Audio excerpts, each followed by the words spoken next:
In the town of Richfield, where the days they seemed repeat themselves like echoes, and the wind snuck in between the cracks with old secrets, lived Benjamin Lane.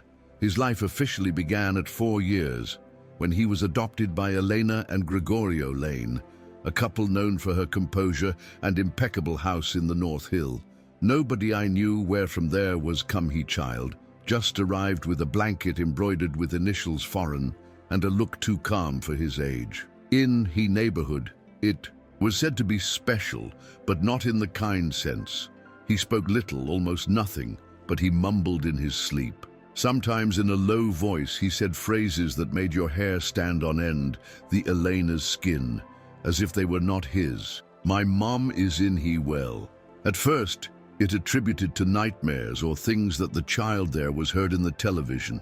But when those words were repeated with the same intonation, evening after night, something inside her began to break. If you're already feeling something while reading this, subscribe.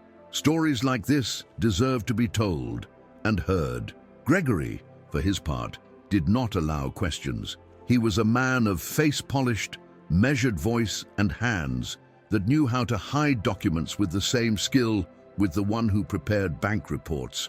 For him, the past I had to stay where he was, buried. If Benjamin mentioned he well, it corrected with a firm gaze. If he drew the women of the teal dress, a mouthless figure trapped in a stone. Circle. Gregory started the sheet of the notebook and said not to feed weird things, but Elena, although I tried to obey, I couldn't help but look at those drawings with a mixture of distress and recognition. They seemed familiar. He didn't know why, but there was something about that woman without face that it hurt, as if it weren't the first time that the eye saw. As Benjamin grew older, his drawings became more detailed.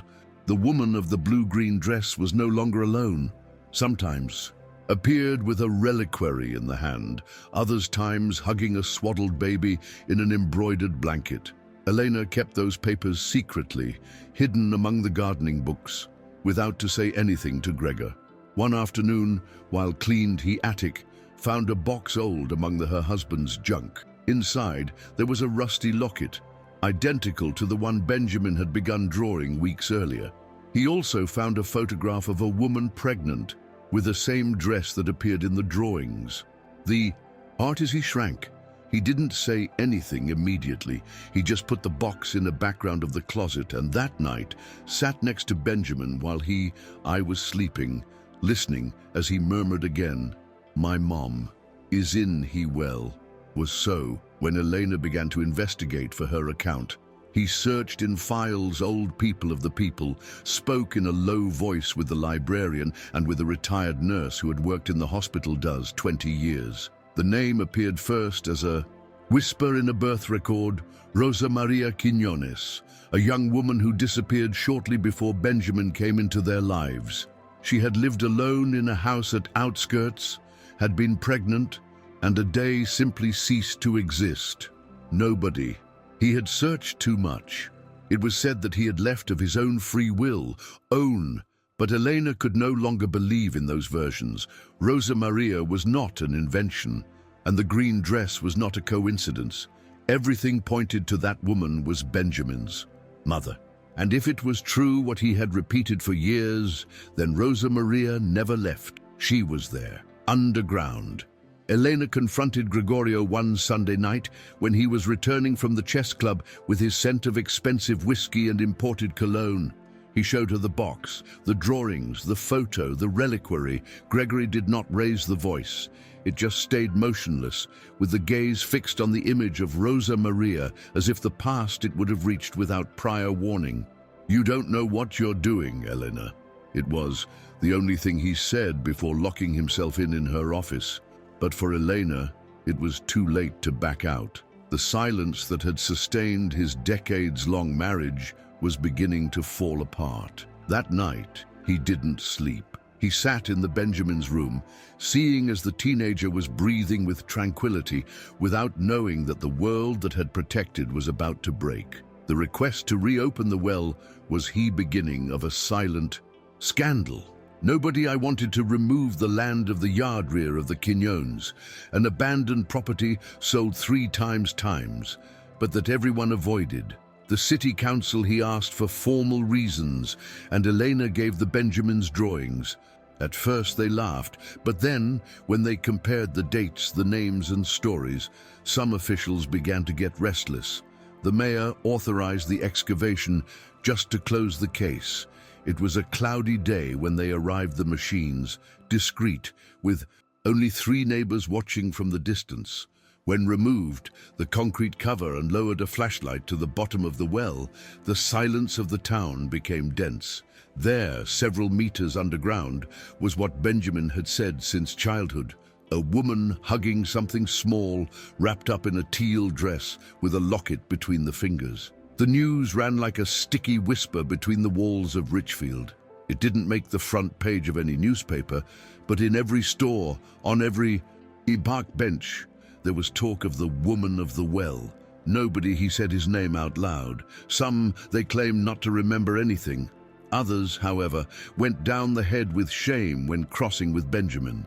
They had passed 20 years, and many of those who they met, they pretended they had never seen her. But Rosa Maria was real, and her history had been pushed to the bottom of a well with the complicity of a town whole. The autopsy confirmed what no one dared to imagine. She had been murdered. The date coincided with the week Benjamin had been adopted. It was impossible not to connect the facts. Gregory was arrested silently. He did not object resistance. He said very little in the interrogations, just enough for the prosecutor to understand that there was more than pride in his coldness. When came out his name in the preliminary hearing, some faces in the room tensed. It was a man respected, influential, benefactor of the local church. But the past does not. Distinguished titles. Benjamin attended the trial with Elena without saying a word. He was wearing in his pocket a reliquary that had been recovered along with Rosa Maria's body. It was not showed, but it squeezed with force when the prosecutor described the details of the crime. It was so when he understood that his whole life had been built on an imposed silence, a lie embellished by appearances. And yet so, he did not feel hate, only a deep, ancient sadness, as if would have cried. All that before, in dreams. If you ever felt that a silenced truth also lived inside you, maybe it's time to share this story. After the trial, Richfield was never the same again. The bench where Gregor sat every morning was left empty. The neighbors, they began to change the route of their walks, avoiding passing in front of the old Lane house. Elena, instead of hiding, decided to open her windows. She hung the photograph by Rosa Maria in the room, among those of the family, as a way of saying she too was here. Some saw it as a provocation, but others, those who did, they remembered Rosa Maria as a happy and sweet young woman who sang in the church. They began to talk. It was slow, almost painful, but the memory began to awaken. Benjamin, for his part, did not seek revenge. Neither he ran away. He bought an old house near the center, restored with their own hands and the baptized as Rosa Maria Refuge. It was not an official center nor a registered hostel. It was simply a place where no one had to keep quiet. Mothers who had lost children, children who came from broken homes, women who escaped from invisible screams, they started to arrive. There was no schedules, strict, neither rigid rules. Just one premise: here, your story matters. In his patio, they planted rosemary instead of plastic flowers. In the walls, the Benjamins' drawings were mixed together with those of the children who now lived there. Some, also they, drew wells. Others, women with colorful dresses, and although their lines were clumsy, their strokes, they were wearing his same message: we are remembering. The shelter house was not long in coming in, becoming a silent symbol of change. People began to approach carefully, some to help, others just to listen. An old man, ancient neighbor of the Quinones, arrived a day with a wooden box. This was hers, he said, without looking at the eyes on Benjamin. Inside were scores, a recording in cassette and an unopened handwritten letter addressed to my son if ever day you find me. Nobody knew as came into your hands or why they had saved for so many years. But in with that gesture, Benjamin understood that he was not alone, her grief. Guilt, when shared, is transformed, and Richfield little by little began to transform. Elena became involuntary refuge. At 60 years, he learned to make coffee for 20 people, to read stories to children who could not sleep anymore. Stories that no one else wanted here. For the mornings, he said out loud the Rosa Maria's name like a prayer. Sometimes he repeated in front of the mirror, as if he wanted to get it tattooed in the soul. His relationship with Benjamin too changed. She was no longer his mother by legal imposition, but by choice mutual. They sat in the kitchen to talk about small things, like the weather or the new plants of the garden, and sometimes, unintentionally, they ended up talking about dreams. In one of them, Benjamin, he said that Rosa Maria hugged him. Don't he said nothing. He just looked with those sad eyes that he was wearing drawing all his life. One day, while they organized a small art exhibition in his shelter, a girl of about 8 arrived years. He didn't speak. He just pointed. The walls with the drawings, as if searching for something. She was accompanied by a social worker who explained that her mother had disappeared a while ago. 2 weeks. And since then there was said a single word. Benjamin noticed carefully. There was, in his gaze, recognized something. That weight of carrying with questions too big for him age. They accepted her without papers, no protocols. They offered him a room with a garden view and a box of colored pencils. The girl spent hours drawing without rest. On the 3rd day, he showed Benjamin a drawing of a woman wearing a light blue dress, standing in front of a lake. It wasn't the same as Rosa Maria's dress, but the sensation was the same. It was an absence that asked to be seen. Benjamin the Rosita called. She didn't know if it was her true name, but the girl didn't corrected. With the time, she began to speak. Words loose first, then complete sentences.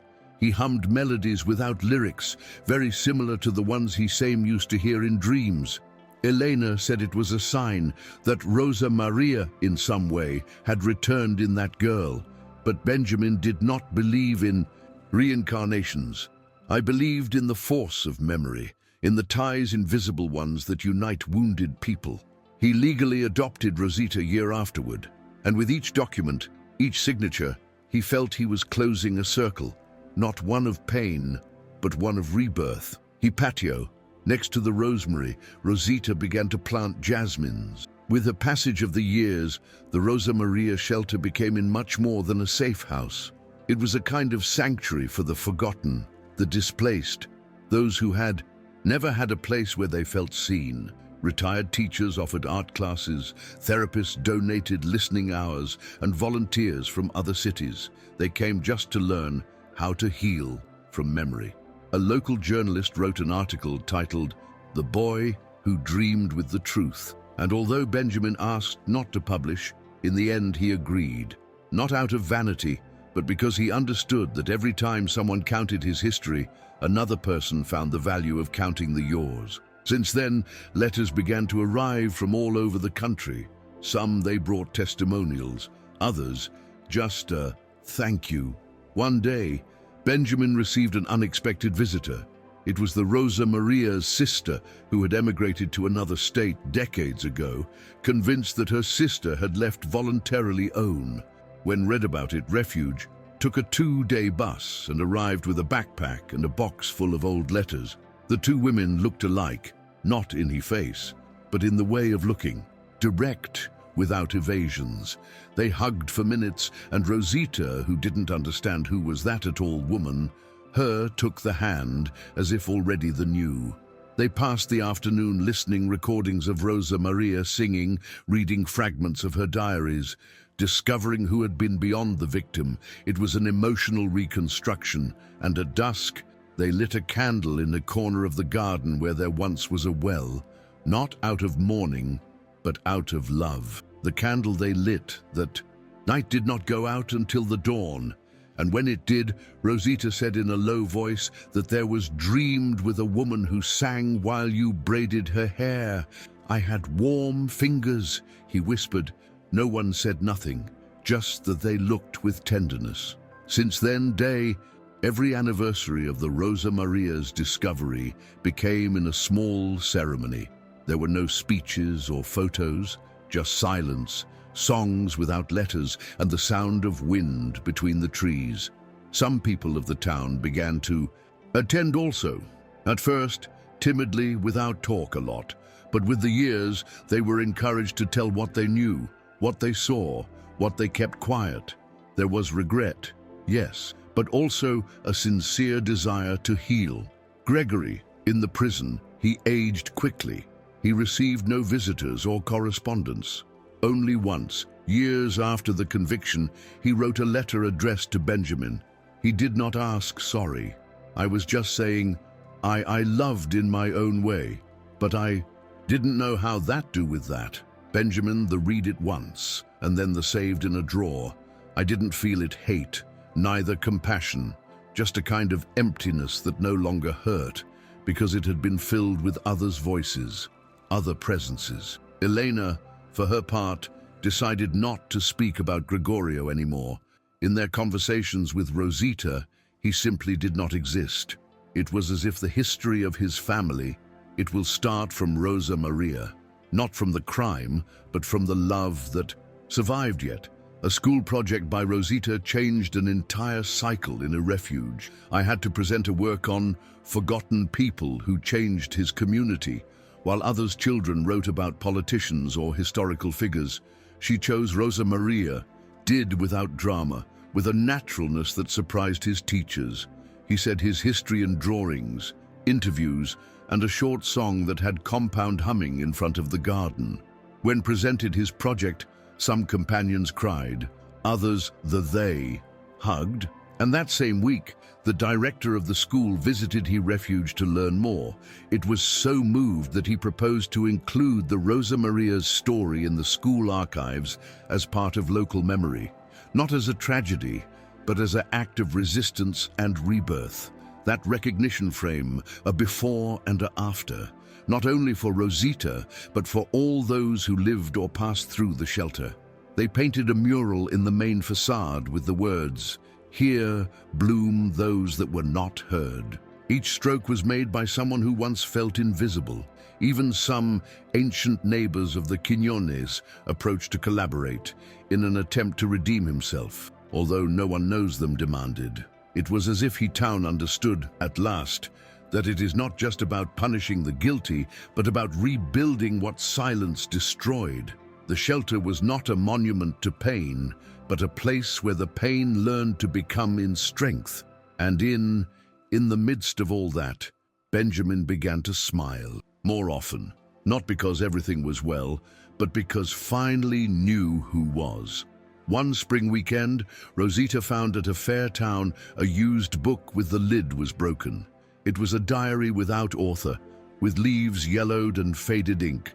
When he opened it, he discovered poems and songs that spoke of the wind, of the confinement, of the desire to be seen, showed it to Benjamin, and when he read the first verses, he knew. They were Rosa Maria's.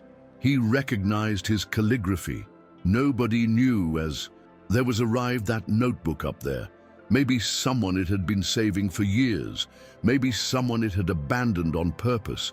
But the important thing was that now was in their hands.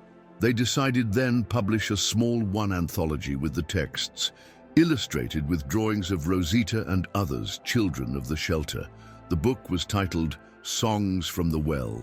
Only 100 copies were printed, but each one of them was delivered with a purple ribbon and a handwritten letter that said, "Thank you for remembering." The impact was unexpected. Universities, human rights groups, and independent libraries, they started asking for copies. They wanted talk about Rosa Maria, but also about what she represented. A silenced voice that found an echo in others. They organized talks, public readings and meetings community. Benjamin and Elena attended some, although they preferred keep the privacy of the refuge. For them, the true revolution continued happening in shared dinners, and in the conversations at the foot of the bed. In the hugs, they didn't ask for explanation, but they knew that every person touched by that history was a seed. And the further away I was traveling, he Rosa Maria's name, the more she grew, he garden invisible that they had begun to plant years ago. Because memory is not an act of nostalgia, it is a form of justice. This fragment move you, leave it alive, comment, share, or save for someone who will need. That autumn, the Rosa Maria Shelter received a special invitation, an international foundation dedicated to the protection of the childhood. They had nominated for a recognition for his community work. Benjamin hesitated and accepted. Always had preferred the silent work, away from the spotlight. But it was Rosita who had convinced. If we don't go, they'll think we don't exist anymore, he said. With his logic was clear and firm, so they traveled together to the capital. They went on stage without prepared speeches. Holding hands, Benjamin only said one sentence. This refuge was born of the pain, but lives on through the love of those who dared to remember. Applause, tears, and a standing ovation. That night, back at the lodge, Rosita asked, "Do you think Mama Rosa would have been proud?" Benjamin didn't answer right away. He just nodded, the eyes full of everything that could not be said. With the time, the shelter began to receive visits from young people who wanted to replicate the model in other cities. They asked guidance, tools, stories. Some were children of women who had passed by there years before. Others, they came by intuition, moved by something they couldn't explain. Benjamin, now with gray hair in the temples, them spoke calmly. Don't let them give formulas. She said, listen. Everything starts with listening. Elena, although with steps slower, he continued active. She had a favorite chair by the window, and from there I knitted blankets for the new Rosita, now a teenager, no longer just sang. She composed. Her songs had become turned discreet hymns, small melodies that were whispered in the rooms of the shelter.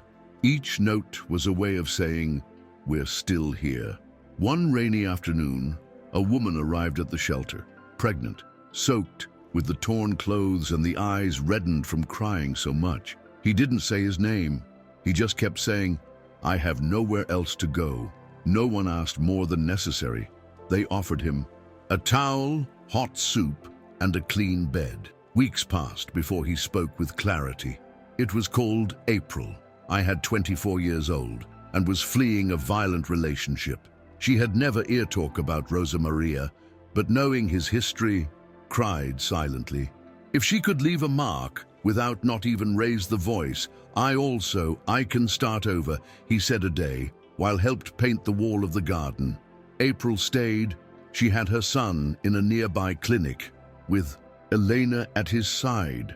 Luce called, not because of Rosa, not because of Benjamin, because of what she felt when she arrived at the shelter, an unexpected clarity and in the midst of so much darkness. That was the year in which Rosita wrote his first play. He titled it The Echo of Those Who Don't Scream. It was a choral story, inspired by the collected stories in his shelter, woven with scenes that oscillated between tenderness and loss, between the shame and the courage. They presented her in the school with a group of students volunteers. There were no lavish sets, neither changing rooms expensive, only words and glances that pierced the air like sweet arrows. Among the audience was the judge who had sentence issued against Gregorio years ago. When she finished, she approached Benjamin with tears in her eyes. Thank you for not choosing silence, he said. It was one of those moments where the time stops, not because it is grand, but because it is profoundly human. There, in that little auditorium, the name of Rosa Maria floated again, like a perfume impossible to ignore. After the function, Rosita saved the scripts in a box with key. He said he would never put on that play again. Now fulfilled its purpose, he explained. But the texts remained there, waiting for another moment, another voice. Meanwhile, she began to work in a new project, a series of songs inspired by letters never sent, collected among the residents of the refuge, asking permission to convert them in melodies. They're called bridge songs. They had no chorus, just long verses that spoke of abandonment, hope, fear, and tenderness. One of them, he said, "Don't forget me when closes the door, because I'm learning to open the mine." Those songs began to be shared on social media, reaching people who had never talk of the refuge. But when listening those letters, they felt that someone they understood. Benjamin, for his part, began to write also. Not fiction, not testimonials, but stories for children. Stories where the girls they found buried treasures that were not gold, but truths. Where the wells were portals, not prisons. Where adults asked forgiveness, and the memories did not give fear. One of those stories was titled "The Girl Who Whistled to the Wind," and it dedicated to Rosa Maria, read aloud for the first time during an afternoon of reading in his shelter, with Rosita sitting next to him. When it ended, there was silence, then applause, and at the end, a woman. The older man stood up and said, "Me too. I lost someone, but I never dared to look for her, until today." At that moment, Benjamin understood that his history, however painful it had been, was no longer just hers. It belonged to everyone. One winter morning, Elena didn't go down to breakfast. Rosita went up the stairs silently, as it did every Sunday with a cup of tea in hands. He found her sitting on his rocking chair, wrapped on a blanket with a serene expression. In his lap there was a notebook open, and on it a note written in his own hand, "Thank you for giving me a place to say his name." Eleanor had gone in peace, surrounded by the faces he had learned to love. His farewell was not sad, but intimate. In his garden, next to the rosemary and the jasmines, they buried a box with his letters, his kitchen apron, and a photograph in the one that appeared with Benjamin and Rosita, laughing under the rain. On a stone small, they recorded their words, "To remember is to resist." And every time someone new arrived at the shelter, Rosita counted who had been Elena, not as a martyr, but as a woman brave who chose love over the shame. Elena's absence left a space difficult to fill, but also consolidated something profound, the certainty that the shelter was to continue beyond its founders. Benjamin created an advice community formed by former residents. Rosita coordinated the art and word workshops. Others were in charge of the kitchen, the orchard, the administration. The model was replicated in 3 more cities, always with the same name, Rosa Maria Shelter. At each location, there were a corner to plant rosemary. In each room, a space to write. And on each door, a sign that read, "Here you are not required to forget." So what began as a desperate attempt to understand a childish whisper had become a living network of shared memory. And every day, someone new arrived with his own echo to heal. With he passed of the time, they began to ask Benjamin if he was planning write a complete book about everything he had experienced.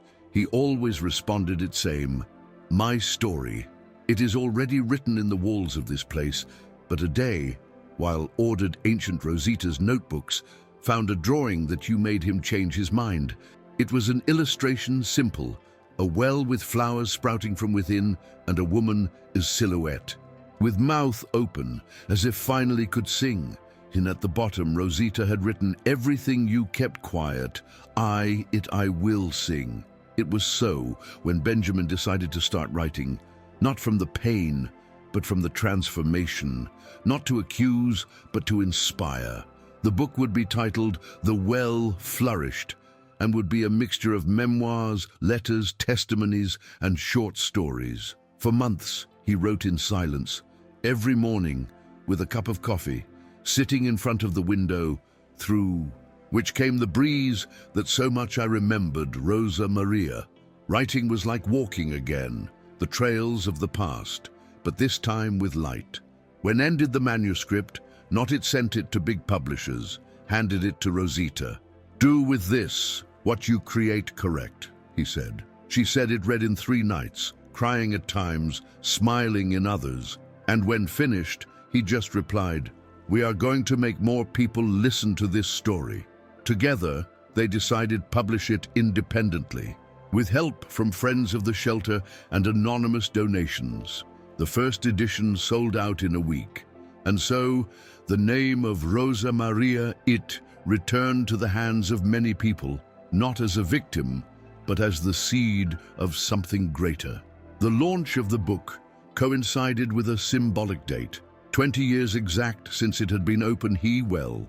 To commemorate it, they organized a special day in He Refuge. There were no official speeches, nor media, just an intimate meeting between those who had been part of the path. They lit candles, read passages from the book aloud, and sang some of the Rosita's songs. In Wait a Minute, a former resident, now social worker, took the word. I arrived broken here, and I left knowing it wasn't my fault, she said, then hugged Benjamin with strength. That night, no one slept early. The stories flowed like a river that no longer had fear of overflowing. And in the subsequent silence, someone he whispered, "Thank you, Rosa Maria." It was a short sentence, but enough to fill the air of meaning. To the tomorrow next, Rosita proposed something unexpected. I want to go to the place where it all began, she said. She meant the land where the ancient well, now covered by a lush garden. Benjamin hesitated, but finally agreed. They walked together in silence, as if each step weighed centuries. When they arrived, Rosita bent down and placed a white flower among the roots of the rosemary, closed the eyes, hummed a tune unknown, and then he murmured, "I'll give you back the voice." Benjamin knelt beside her. He said nothing. He just breathed deep, letting the smell of the land wet it wrapped. It was a brief but sacred moment, and in that shared sigh, they understood that it was not about closing wounds, but about letting them flourish with dignity. Days afterwards, they received a letter with no sender. Inside, there was a single sentence written with streak trembling, "Sorry for not having done." Nothing. Benjamin left on the table in the communal dining room. I didn't know who the eye had sent, but neither you mattered. What mattered was that, in somewhere, someone had decided to stop keeping quiet. The anonymous letters were made frequent. Some were confessions, other farewells, and many simply acknowledgements. Rosita began to collect them in a mural he called the Wall of Echoes. Anyone could read them, without need to know who they wrote. It was as if the walls of the shelter, now they will speak for themselves, remembering that silence also. It can be an act of violence, but breaking it, even with few words, is always a gesture of courage. One morning, a young journalist asked permission to do a report on the shelter. He was barely 22 years, and the eyes lit by the curiosity. It happened 3 days living together with the residents, listening, taking notes, crying in secret. When finished, wrote an article entitled, "Where the Pain Becomes Song," the public in a personal blog, without much expectation, but within hours it went viral. Hundreds of messages, they began to arrive from everywhere of the country. Some offered support, others they asked help, and many simply, they wrote, "Thank you for telling it." It was so when Benjamin understood that the Rosa Maria's story no longer to them belonged only to them. It had become a truth collective, in a symbol of what can be passed when someone, no matter how small, dares to name it unnameable. With the diffusion of the report, they arrived invitations to television programs, conferences, and documentaries. Benjamin declined the majority. I didn't want the refuge became in a spectacle. I preferred the sincere whispers to the ephemeral spotlights, but he agreed to participate in a documentary directed by a filmmaker who also had been a victim of family silence. "I'm not here to tell tragedies," she said. "I came to show you how to survive them." For weeks they filmed without script, just daily life of the refuge, the workshops, the shared silences, glances. The result was a short film called Romero in the Wound, which was screened in a small festival and, to everyone's surprise, won a main prize. What excited Benjamin most was not his recognition, but the message that appeared in the end credits. to Rosa Maria, who without a voice taught us to listen. That day, in the projection room, Rosita took Benjamin's hand. Do you think that someday will there be more voices than wells? He asked in a low voice. Benjamin. He looked at her, moved, and replied, if we continue planting, yes. It was a promise, not a certainty, but it was enough. On their way back to the shelter, they found a little girl, new, waiting for them in the entrance with a plastic bag and a broken doll in arms. He didn't speak. He just pointed, his sign of the door, as if she knew that was her place. Rosita bent down and asked his name. The girl did not answer, but tended the doll. It was enough. They walked in together without another word, because sometimes the welcome doesn't need to be said. It's felt in the chest, like a shared heartbeat. With the years, Rosita became a central figure of the shelter. It was no longer just the girl who sang in her garden, but a firm young woman with a clear voice and a tenderness that disarmed anyone who approached her. She studied psychology with a focus on trauma, but said that his true school, it had been that place where people learned to cry guiltless. Every afternoon, he led speaking circles where no one was judged for trembling. Here, trembling is also speaking, he repeated. His presence was a balm. Many, they arrived broken and left with small cracks through which it entered the light. Benjamin, now with the completely grey hair, he dedicated himself to the orchard and reviewed the books of the refuge. Sometimes, looking at her from afar, I thought in Rosa Maria, and it was said that, in some mysterious way, life had tissue his net to hold them both. One day, Rosita received an invitation to participate in an international conference on memory and reparation. She hesitated. As always, it made before the public exposure, but eventually accepted his intervention. It was brief but shocking. He didn't use slides, no statistics, just his voice. He told like a song, without lyrics, sung by a mother in dreams, had saved his life. When he finished, the ovation was so long that he had to ask for silence to be able to get off the stage. In her bag carried a small stone that he had taken from the garden of the shelter. Right where it was, he left her in her podium before leaving. So that here also be heard, he said. And so, without shouting, without demanding, his history touched people in faraway countries, proving that the pain, when named with love, it becomes universal. Rosita's return to the shelter was received with hugs, wildflowers, and a little serenade improvised by the children of the place. There was something different about his way of walking, as if each step now will take not only his history, but that of many other people who had acquaintance in the conference. That night, in the dining room, he read some letters that you had been delivered by assistants from different countries. One came from an African woman who said, "Here also there is wells, but we don't know how to start digging." Another from a young European confessed, "I never told what happened to me. Today, thanks to you, I will do it."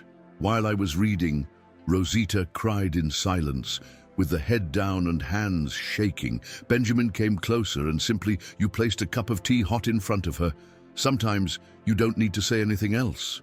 Was after that night they decided create a new wing of the shelter, dedicated exclusively to receiving people from other countries. They called it the Garden of the Names. There, each resident could plant a flower or a tree in honor of someone whose history deserved to be told. It didn't matter if it was a mother, sister, grandmother, friend, or even oneself. The garden was filled quickly of different aromas, of new accents, of memories with distant flavors.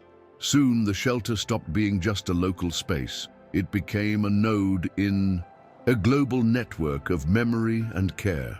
In every corner of the world, small ones began to appear, spaces called Rosale de Vos, inspired by what Benjamin, Elena, Rosa Maria, and Rosita had sown, not knowing that they were starting something much bigger than themselves. One day, while we're organizing a welcome day for new residents, Benjamin felt a slight dizziness while watered the plants. It wasn't serious, but enough for Rosita to insist in take him to the doctor. The diagnosis was clear. His heart was getting older with "It is not urgent, but it must take care of yourself," he said. He docked her with a measured smile. Benjamin, true to form, subtracted importance. "I have lived longer than I thought possible," he commented upon leaving the consultation. However, in the days following, he began to write more often, as if he wanted leave everything ready. He prepared letters for key people in the shelter, updated operating manuals, and left a list of recommended books for each stage of life. "I knew that, sooner or later, it would come the moment to let go, and I wanted to do it with the same delicacy with the one who had taken care of him garden all those years. With the arrival of the winter, the refuge became even more intimate. The activities were moved indoors, the stoves were always on, and the stories were told wrapped up with blankets and cups of hot chocolate. Benjamin spent more time in his chair by the window, watching how he garden resisted he cold. Sometimes closed the eyes and said that he heard Rosa Maria singing among the trees. Rosita it. I listened silently, with a soft smile. I didn't corrected, not it stopped. I knew that in somewhere between memory and heart, that song was still alive. One night, he handed over a folder with the last texts he had written. "By the time I can't anymore read them with you," she said. Rosita hugged her for a long time, and for the first time since she was a child. He said, "Dad." He didn't answer, just hugged tighter. A few weeks later, Benjamin left while I was sleeping, without pain, without noise, as he lived with softness. Rosita was the first in find it, covered with the blanket knitted by Elena, with a calm face. There was no funeral multitudinous, no official speeches, just a ceremony under the magnolia tree, with letters read in a low voice and flowers placed with gratitude. Instead of a tombstone, they placed a flat stone with an inscription simple, "Here flourished the true." The garden whole seemed to keep silent that day. Even the children, they played slowly, as if they understood that the heart of that place was stopped beating, but not guiding. And although Rosita felt something inside her break, she also knew that there was inherited not only a history, but a mission to continue caring for the voices that no one else wanted here. After Benjamin's departure, Rosita assumed firmly the address of the shelter. Didn't change his essence. Everything remained the same. The shared meals, the art workshops, the songs whispered before sleeping. But there was something different about his gaze, a mixture of nostalgia and determination. He set up a small library with the writings of Benjamin, Rosa Maria, and Elena, which he called Hall of Those Who Spoke Underground. There, each person could read, write, or simply feel in silence. With he time became in the most visited place in the shelter. People from other countries came just to sit within those walls and leave, in a notebook community, fragments of its own history. It was as if the words, saved for years, will finally find a safe way out. One day, Rosita received an official letter from the local government. They wanted name a street of the town with the name of Rosa Maria Quiñones. The proposal permission accompanied by signatures, citizen requests, and an invitation to participate in the opening ceremony. Rosita stared at the envelope for a long time before opening it. When he read, he didn't cry. He just went to the garden, sat in front of the magnolia tree, and said in a low voice, "Finally." The day of the act, the whole town was present. Old people known, new generations, including descendants of those who were once silent. The street was baptized with a wrought iron sign that read, "Rosa Maria Street, Quiñones, Living Memory." In the end, there were no speeches, just a long, sustained applause, as if the final moment had finally come to an end, saying out loud everything that for decades had been a whisper. If you've made it this far, it's because this story touched you. Make it reach further. After the ceremony, Rosita returned to the shelter with a different energy. It wasn't joy, neither relief. It was something deeper, the certainty of having closed a cycle without abandoning his origin. That night, He organized a bonfire in the central courtyard. All the residents, new and old, sat around of the fire. They shared anecdotes, read fragments from the Book of Benjamin, and sang songs without lyrics, like the ones she sang as a child. In Wait a Moment, a young woman took the word. "Today, I discovered that my story isn't broken. It was just waiting to be told," he said, with the voice breaking. And then, like a tacit agreement, they began to write their names in stone, small ones, and place them next to the magnolia tree. Each name represented a recovered voice. At dawn, there were more than 50 stones surrounding the trunk, like a silent choir. Sometimes, just one small gesture so that another person also dares to speak. Share this story if you believe in that. With time, those stones became in a ritual of the shelter. Each new resident, when ready, chose a word or name to record and add to the circle. It wasn't mandatory. Some they took weeks, others months, some never. They did. But the act of watching grow that the living memory ring was a way of understanding that healing is not forgetting, but integrating. Rosita began to document the process in a notebook called The Circle of the Voices, where he wrote small texts on each stone. Who the left, what represented, how there was arrived. Not it he made like an official file, but as a gesture of respect, because he understood, as he taught Benjamin and Elena, that every story needs a decent place to rest, even for those who don't dare to speak yet. One afternoon, while Rosita was reviewing his notebook of voices, an unexpected visitor arrived. A woman major, with her hair white updo and a wool coat thick, walking with difficulty. It did not give his name. He only said, "I came to see the place where the little girl of the well found her voice." Rosita led to the garden without ask questions. They walked slowly until the magnolia tree. There, the woman knelt with effort and took a smooth stone out of his bag. He didn't have registration. Only he held it in his hands, trembling, and then placed at the foot of the tree. "My sister also disappeared. We never looked for her enough," he said. Rosita sat beside him, and for long minutes neither said nothing. Only he whined, it seemed, talking among the branches. When the woman left, leaving behind a letter addressed to whomever listen with he heart, Rosita the saved in he notebook without read it, respecting he desire of that late voice. That night, when counting the history to the others, someone proposed create a special box, a silent mailbox, where anyone could leave a letter, an object, a word. That's how it was born, the sanctuary of the murmur. There were no rules, just a sign that said, "Here can leave what you couldn't do, say in another place." Within a few weeks, the box was filled. There were bracelets from children's books to crumpled papers with phrases like, "It wasn't my fault," or "I searched for you until the end." Rosita, seeing this, understood that the shelter, it was no longer just a physical space. It had become a mirror collective, where everyone found a part of himself reflected in another. And in that reflection, many, for the first time, found consolation. The idea of the sanctuary of the murmur expanded further of the shelter.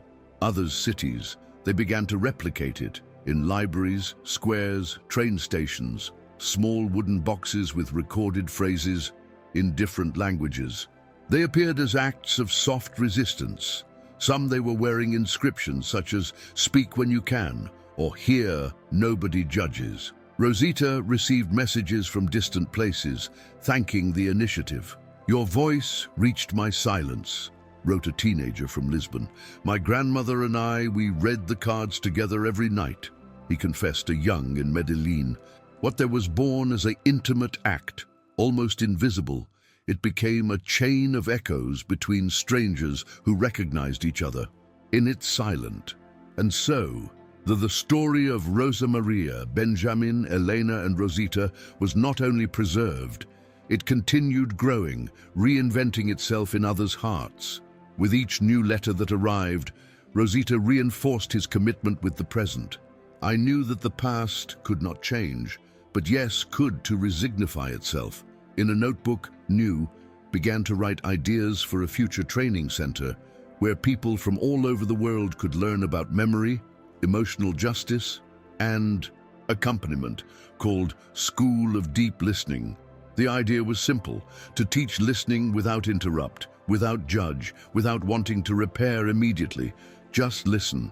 As Benjamin did, there was made with her so many years ago. Some, they thought it was not enough, but Rosita knew that listening, really listening, can save lives. I had seen it again and again, and if I wanted something, leave when she also left. That was it, the ability to be present without fear of the wounds of another. One morning, Rosita was awakened by a dream strange. I was sitting in the edge of the well, the one that no longer existed, and in front of her Rosa Maria was there, not as a ghost, but as a firm and serene presence. She did not speak, but he smiled. In his hands he held a notebook, old man, and a branch of rosemary.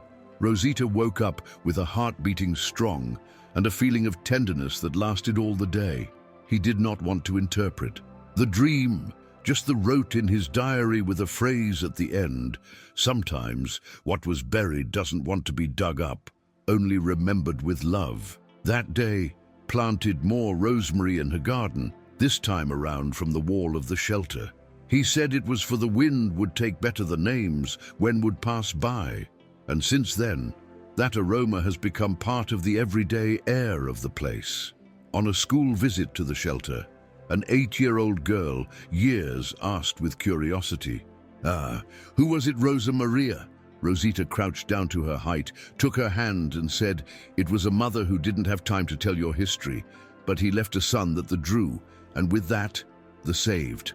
The girl, he nodded as if he understood more than he let on, and then wrote his own name on a stone that he placed at the foot of the tree. That simple gesture, it moved everyone present. Rosita understood then that the new generations did not need carry with the weight of the past, but yes, they had right to know it, because only when a story is known from love, it stops hurting and becomes in root. And that was what I wanted to sow, roots that will not be forgotten, but that will also new to flourish. One afternoon, while reviewed the files of the shelter, Rosita found a box she had never seen before. It was at the back of a high shelf, covered in dust and unlabeled. Upon opening it, she discovered cassette tapes, photographs in black and white, and a notebook with Benjamin's notes. They were records of his first days in He Shelter, personal notes on the children who arrived, dreams I had for the nights, and reflections on his own transformation. There was an underlined phrase several times: "The pain needs to be named, but also sustained." Rosita stayed a long time reading in silence. It was like speaking again with he, as if those pages will save the exact tone of her voice, slow, firm, and full of tenderness. That night, he decided to digitize the entire content and create a sound and visual archive accessible to those who would like to understand how had all begun. The file was launched at an open day, where former residents shared anecdotes about Benjamin. Some they talked about their discreet laughter, others of his gaze that seemed understand everything without asking. A young woman remembered as you taught to plant rosemary to calm the anxiety. A boy, now a teenager, said he was the first person to you. He said, "Okay, cry." Every story added another layer to the legacy of that silent man who had transformed his pain in care.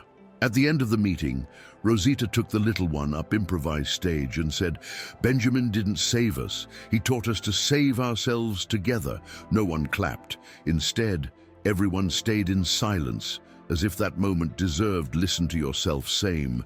It was a tribute, simple but eternal, one that didn't need shine because already had deep roots. With the passage of the years, Rosita became a recognized voice throughout the country. Although she never felt different from those who the surrounded, participated in meetings, wrote short articles, and above all, continued listening. He never stopped living in He Shelter, although many you offered moved to more comfortable places. "Here, there are my roots," he said, pointing He Magnolia tree. One of his most cherished projects was the creation of a rolling library called The Voice in Movement. a small adapted bus with books, recordings, and letters of the Sanctuary of the Murmur, who traveled through remote communities carrying stories royal to those who could not arrive at the shelter. At each stop, they left a rosemary, a stone in white, and a box open. And so, the echo of Rosa Maria She reached places she had never set foot in, but also needed to remember. One day, on one of those trips, an old woman approached and he said, "You brought me he name of my sister, that nobody I mentioned it a long time ago, 40 years. He handed her a letter with trembling hands and then disappeared among the crowd. Rosita doesn't. He saw again, but that letter was read in his shelter out loud, and his stone, it was placed next to the tree, like all the others. Every gesture, every recovered word was a victory, small but profound.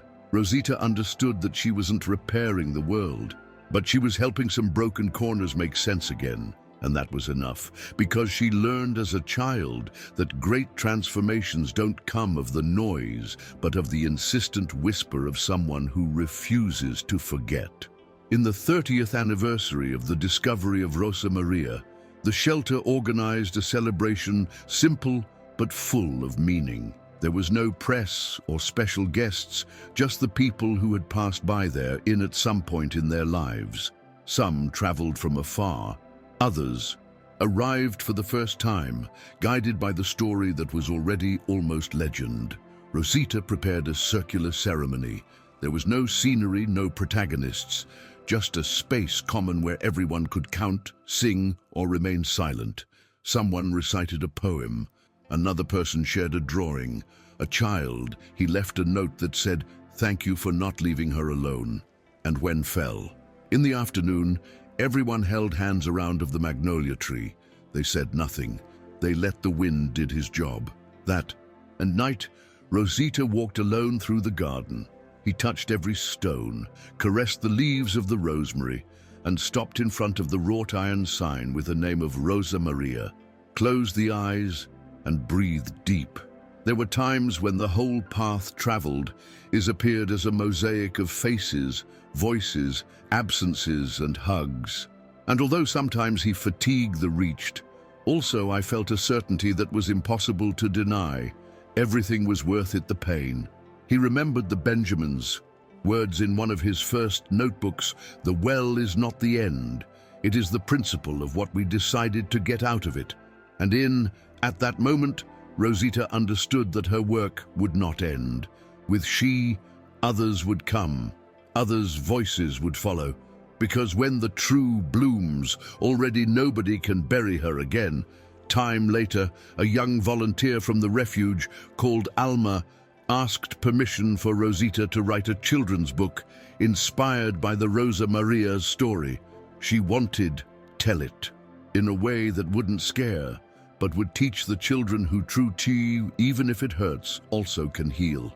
Rosita accepted without doubt. He accompanied her process closely, suggesting words, helping to choose illustrations, sharing anecdotes. The book was titled "The Woman Who Sang with He Wind," and it was distributed free of charge in schools rural.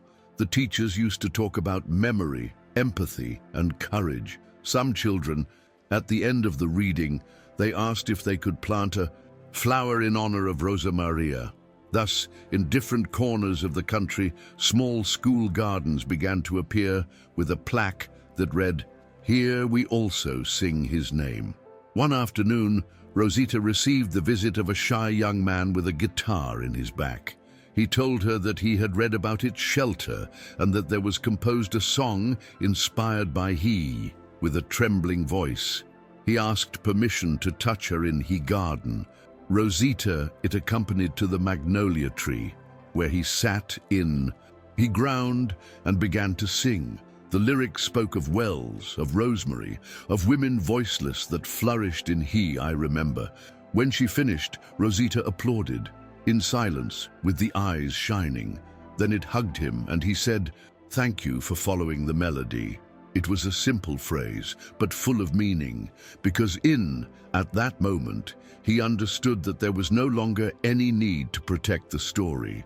She alone knew as walk how expand, how to touch whom should. With the years, Rosita began to write less and listen more. She said that each story new deserved all his space, without interruptions, neither comparisons. He walked slowly through the shelter, greeting each resident with a smile, asking how we're sleeping, what we're dreaming. His presence was pure calm. One day, while was talking with a newly arrived teenager arrival, the young you asked if still I dreamed with Rosa Maria. Rosita smiled and replied, I don't dream anymore with she. Now I feel that she lives here, in every corner, in every stone. The young woman stayed in silence for a few seconds, and then he said, then I think I also the eye have seen. That phrase kept going around in the Rosita's head all the day, as a silent confirmation that Rosa Maria no longer belonged only to the past. Another anniversary arrived, and this time Rosita decided not to do ceremony. Instead, he left a basket with fresh flowers and paper in white in the entrance of the shelter. Each one could leave whatever I wanted. At the end of the day, there were poems, drawings, loose phrases, loose petals, and even a leaf in white, signed with a heart. Rosita understood that sometimes silence is also a tribute. He sat down in the garden, alone, and for the first time in a long time, was allowed cry without restrain himself, not out of sadness, but out of gratitude, because everything that had hurt too had borne fruit, because every absence that had marked had shown a path, and because I knew with absolute certainty that the name of Rosa Maria, I was no longer running danger of being forgotten ever again. The day Rosita decided write his last letter, did sitting in front of the magnolia tree. He used a leaf thick, one of those that he had saved for years, for something special. He wrote calmly, without erasures, like someone who knows that each word is a seed. The letter was not a farewell, but a guide, a thank you to those who came. Before, a hug to those who were there and a welcome to those who would arrive. He folded it carefully, the put in an envelope without name, and the placed in he sanctuary of the murmur. Then he simply got up and went back to his routine, listening, caring, sewing. That letter continues there, among so many others, waiting for someone to read when it needed. Like everything Rosita did, she wasn't looking for recognition. I just wanted to continue accompanying in silence. Years afterwards, when Rosita was no longer there, the shelter was still alive. There was new coordinators, new residents, new stories. But something remained intact: the scent of rosemary, the force of the magnolia tree, and the soft echo of the name that had started it all. A girl, little girl, arriving for the first time asked, "Who was it, Rosa Maria?" And someone, he replied, she was a woman who could not tell her story, history, so others it did for her.